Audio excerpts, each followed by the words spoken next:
하나님과 동행하는 복이 있는 월요일 되시기 바랍니다. 오늘부터 우리는 시편 말씀을 읽게 됩니다. 오늘 말씀은 시편 1편에서 7편까지의 말씀입니다.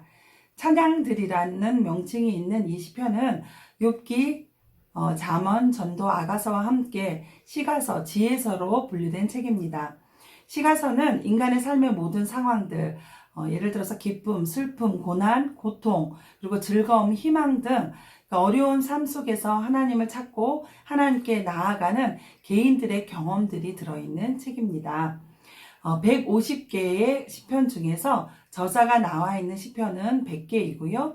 그 중에 73개, 73편이 다윗의 시입니다. 그 외에 저자들이 등장을 하지요. 총 시편은 5권으로 되어 있는데요. 이 5권은 모세 오경과 한 쌍을 이룬다고 이야기들 합니다. 시편은 주제와 내용에 따라서 또 5권으로 5개로 분류할 수가 있는데요. 국가적인 행사에서 낭송했던 국가적 시가 있고요. 이스라엘 백성들의 역사들을 이야기하고 그것들을 해석해주는 역사적 시가 있습니다. 그리고 왕들의 통치를 이야기하는 왕적 시, 죄에 대해서 하나님 앞에 극한 슬픔을 드러내고 또 용서해 주실 것을 구하는 회개시가 있습니다. 마지막으로 원수들을 저주하는 저주시로 우리가 분류할 수 있습니다.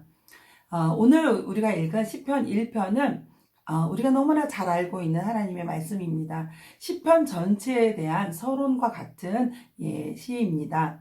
복 있는 사람은 3가지를 하지 않고 또 1가지를 한다라고 이야기합니다. 악인들의 꾀, 죄인들의 길, 오만한 자들의 자리에 앉지 않는 3가지입니다.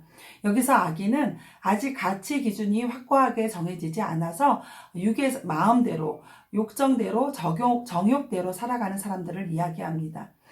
죄인은 행동으로 분명한 죄를 짓는 사람을 말하고요. 오만한 자는 거룩한 것, 경건한 것, 진실한 것들을 무시하면서 하나님을 모욕하고 거역하는 사람들을 이야기합니다. 꾀는 마음의 생각, 그리고 길은 죄인의 길 할 때의 길은요. 함께 죄를 짓고 그들과 함께 사귀는 것을 말합니다. 오만한 자리에 앉는다라는 것은 고집스럽게 하는 모든 일들이 생활 습관이 되어서 굳어버린 상태를 이야기합니다. 이 모든 표현들은요, 점진적으로 죄를 짓고 있음을 나타내고 있지요.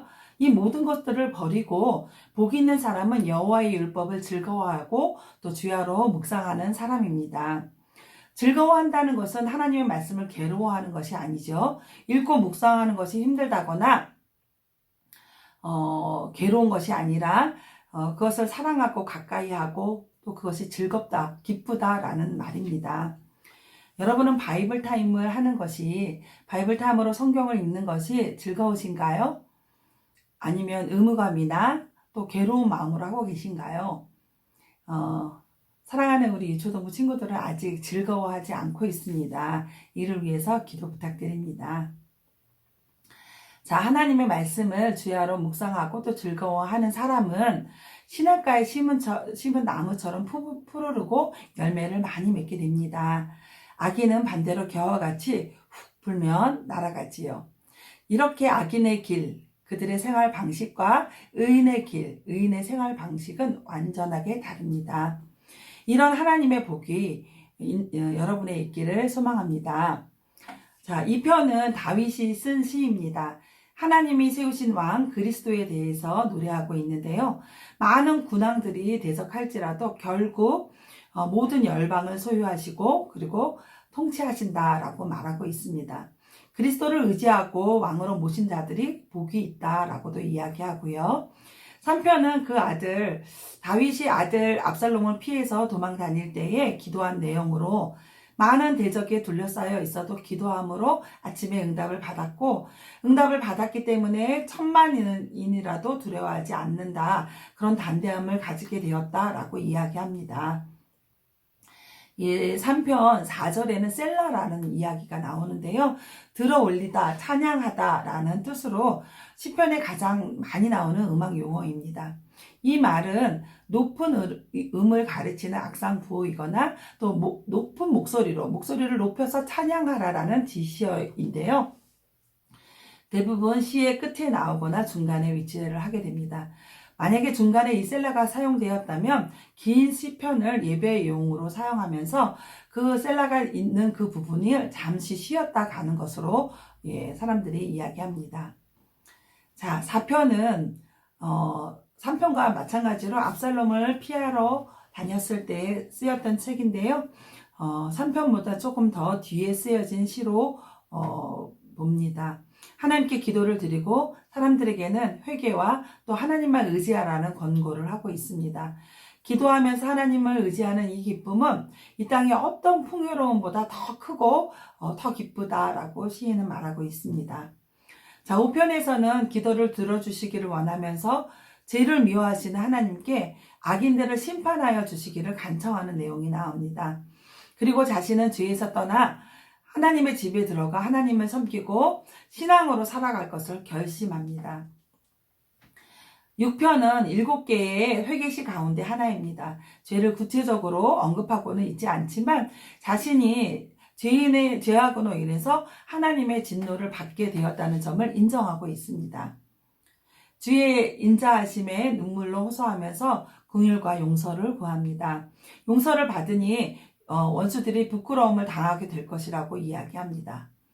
자, 7편은 표제가 들어있지요. 표제가 다윗의 시가요이라고 되어 있는데요. 이 시가요는 노래의 분위기를 지정하는 말입니다. 정열적으로 노래를 부를 것을 가리키는 용어입니다. 또 베냐민 구시라는 사람이 나오는데요. 이곳에서만 언급된 인물입니다. 사무엘상 24장 9절에 나오는 다윗을 죽이려고 모함했던 인물 중 하나라고 봅니다. 다윗이 사울의 손에 의해서 박해를 받던 시기에 자기를 모함하는 말을 듣고 열정적으로 하나님께 기도하면서 이 시를 썼음을 우리가 알 수 있습니다. 다윗은 자신의 결백을 주장하면서 의로운 재판장 되시는 하나님께 의로운 판단을 해주실 것을 요청하는 기도를 드리고 있습니다. 그리고 다윗은 감사와 찬양으로 이 시를 끝냅니다. 사랑하는 명성교회 성도 여러분, 하나님은 어떤 분이십니까? 하나님은 우리가 어떻게 살기를 원하실까요?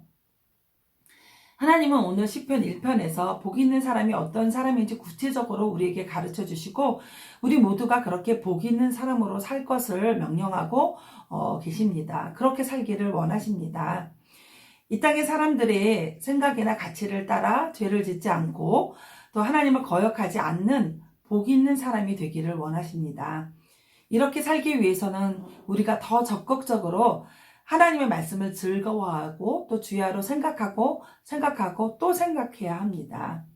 하나님을 즐거워하고 말씀을 붙들고 살았던 다윗은 그래서 여러 가지 삶의 어려운 과정들이 있었지만 하나님만 의지할 수 있었고 기도할 수 있었고 온유할 수 있었고 하나님과의 만남, 교제가 얼마나 풍성한지 알고 또 고백할 수 있었습니다. 복 있는 사람은 어려움이 없는 사람이 아니라 그 가운데에서도 하나님만 의지하고 말씀을 붙드는 사람입니다. 이것이 성경이 말하는 복입니다.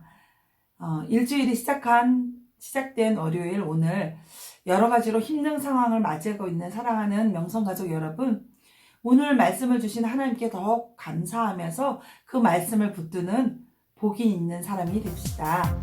말씀 충전으로 승리하세요.